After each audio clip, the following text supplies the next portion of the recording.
I want to start off with the Elliot Page from Ellen Page, the Vanya to Victor of that whole situation, because that character was pivotal. Every season she's I don't know. He's pivotal again here, Victor is, and you get to see how things unfold and how the writers really handled it. So let's jump into the Elliot Page thing first.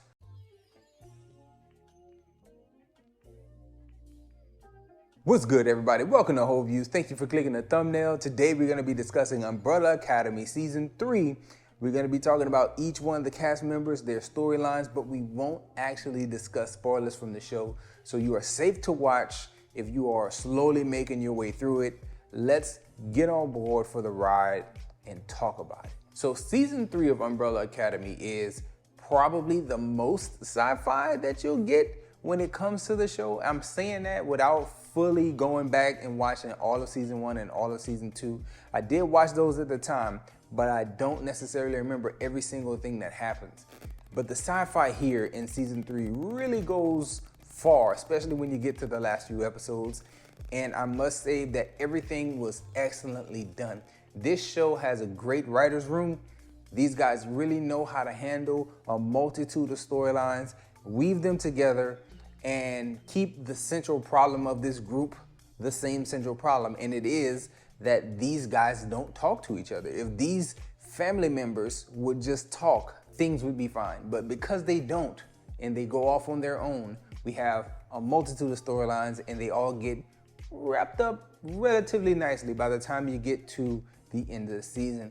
So let's go ahead and go into the characters, each one. I want to start off with the Elliot Page from Ellen Page, the Vanya to Victor of that whole situation, because that character was pivotal every season. He's pivotal again here, Victor is, and you get to see how things unfold and how the writers really handled it. So let's jump into the Elliot Page thing first. The transition from Vanya to Victor was probably the most natural transition that you've ever seen on screen.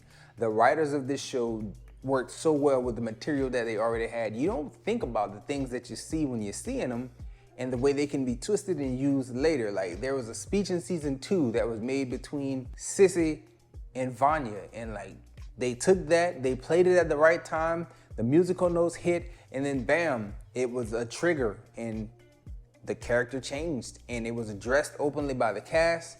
Vanya is now Victor, and it wasn't a leap in logic. It's not something that felt forced. It made perfect sense. I'm glad to see that the cast and everybody else, I guess the writers, just made a situation that was possibly unexpected just flow so naturally, and it felt good to see. It's not a big deal.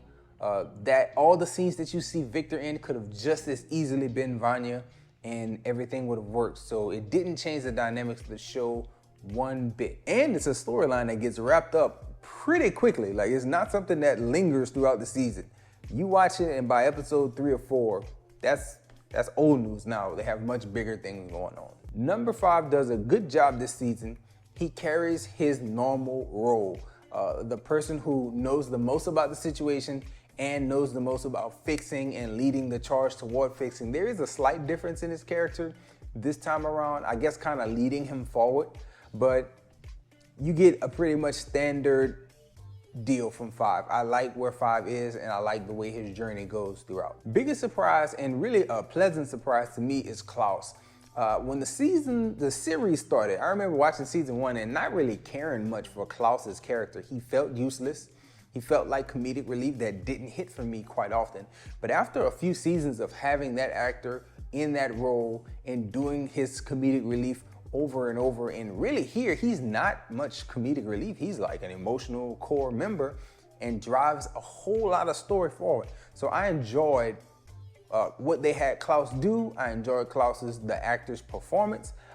Everything that you get from him is great, and he's way more important here than he's been in previous seasons. It's a big thumbs up for Klaus. Like, he's one of my favorites after watching Season 3. You have number 1, Luther. Now, I don't know if it's just me and my memory, or maybe getting adjusted to seeing the character in that big, huge suit. But there's something about Tom Hopper that, like, it feels as if he's growing into that suit, or they're making the suit smaller, or something about it is weird. Because in seasons 1 and 2, he felt gigantic. Here, the character of number 1, like, the physical appearance does not look as big. There are moments where he looks huge, trust. But most of his screen time, he seems kind of slimmed down. I like his story so much. As far as the emotional side and the story for Luther, you're gonna love what they do with Luther. You're gonna feel so good for Luther, and that carries you through most of the season for him. He's on a whole nother trajectory, and I felt that he got some well-deserved attention, and I was happy for his character the whole ride. Diego is present. I like what they did with Diego. He has a bit of emotional development.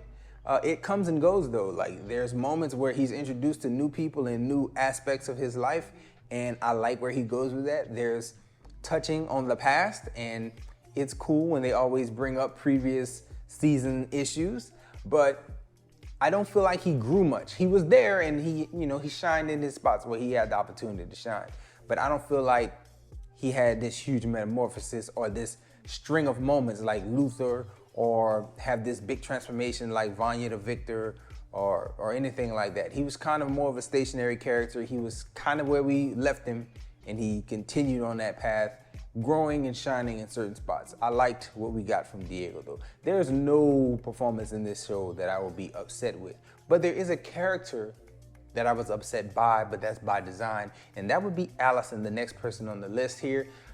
The Allison character was the one who dealt with the most trauma when it came to season 2's events, and then getting into season 3 and learning the positions and the things that are going on in season 3. Allison is very different from what we've ever seen her before. I didn't like it, but I think I was not supposed to like it. I was supposed to dislike her character, and effectively I did. It was effective. It was a good performance. She was very intense when she needed to be. Again, good performance by everybody involved. I did not like what her character was going through though, and I think it's by design. Somebody had to be disturbed, and this season it's her. Ben is a huge factor in season 3. He is alive, he's a member of the Sparrows, and that brings me to the Sparrows as well. I'm gonna talk about them as a group, but talking about Ben is very different from what we've seen in season 2 in the little glimpse of season 1. It's very weird to see him be how he was in season 3. But at the same time, it's kind of expected because timelines are different, so Ben is different. And that's all I can say without spoiling anything.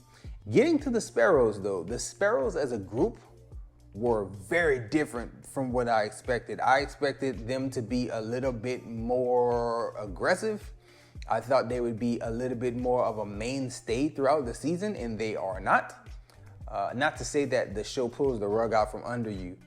They are present, and their presence is felt from the beginning of the season to about a little bit past the halfway point. Then they the focus shifts to some old faces that look new. But the Sparrows was kind of underwhelming to me. Everything about them was kind of underwhelming to me. Cool powers, but just kind of underwhelming to me. Lila is another character who's present who is not a member of the family. I enjoy her, like she's a cool wild card, but I'll be quite honest with you, I forgot about her when I was coming into season 3. Again, that's why the recaps at the beginning, very important. Maybe you want to get on YouTube, browse and find some other recap of season 2 or Umbrella Academy up to this point. Maybe you can find one of those videos that'll recap you really well, but Lila to me is a wild card, and she really plays more into Diego and his storyline, and it's cool the way they interact. They were always really good on screen together. I really enjoyed her in season 2, so you get more of the same from her here. Wild card, wild fight she has with Five in a bathroom, wild stuff. But I enjoyed her. Good stuff from her too. Last character to discuss is Sir Reginald Hargreaves himself, and that brings me to the overall thoughts on the season. So what are the overall thoughts? I like this season. The sci-fi's turned up. The stakes are very high. Lots of things happen. But at this point with the show, I'm at a point where I really want the show to end with next season. Maybe season 5. So season 4, season 5, that should be at the most it. I can't see how the stakes can continue to be raised. I can't see how there's more seeds to be planted and then later on blossom into something. You see here a few seeds that are planted in season 1 blossom into something by season 3, but I can't see 6 seasons of this show. I can't see 5 really seasons of this show. With the ending of season 3, it leaves you in a place where this is perfect. You could not come back to this ever, and I wouldn't be upset. The only thing I would be kind of concerned with or thinking about would be Sir Reginald Hargreaves, because when the show ends, it ends with him in a position that is very ominous, and there's so much about him that is different from everything you've seen in season 1 and 2, as well as, I'm trying to say this without spoiling it, there's so many things that we still don't know. You know what I mean? We saw a lot of stuff involving his character in seasons 1 and 2, and when you get to season 3 and the ending, that last episode, it's like, man, I still want to know about this. I still want to know about this. We see changes have occurred, and I have questions about that and also this. So you know what I'm saying? When I think about Sir Reginald Hargreaves, like, man, there's still about 5-6 things that I would like to have a full exposition episode on and like tell us these things. So that's where I am with this show, you know.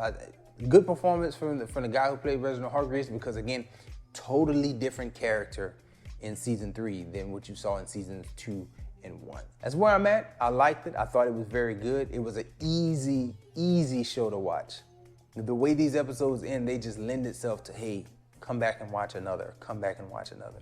And the next thing you know, you're on episode 8, and there's only 2 left to wrap up. So I breezed through it in like a day and a half. I think that'll be a good thing to watch, an easy watch.